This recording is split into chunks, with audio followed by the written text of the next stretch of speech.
Ассаламу алейкум ва рахматуллахи ва баракату. Азиз подписчикар, мehmanlar Ришни kanalın Цахориq Бысанап, Зыварнана Онми Рамазанова.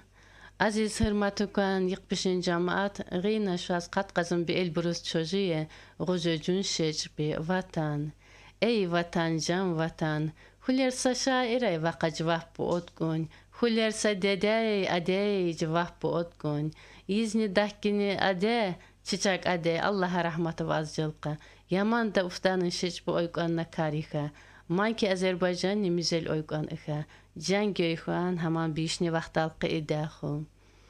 Aziz yıkbişin cemaat, audio, video zapis beha şasuşni adersin, dedersin, yıqılı ayışni elektronli adresilqa, algazın buhayni kanalılqa.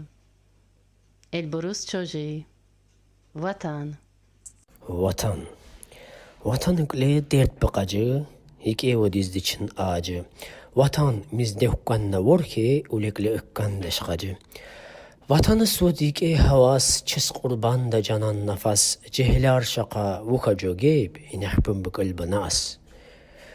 Karı dünyalka vatanı, ölödüğüken çin nafas, qiyimdeki vas çinimi dünyin çağacağı nas.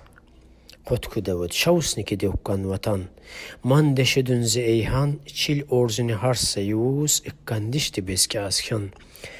Zeyl burus görkan çıka, canı opçina ebzaka, insaf, lamız, yugun karod ıkhinic haran oka.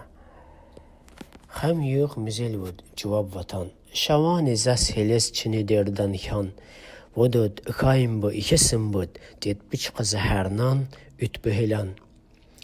Qidayeti vatanız, ike cevap, deşte vujdev khana zaqasa saat, sva sval qadiv kes, ukhini jo, صاحبي يخبى همشي سجقي سناب. السلام عليكم.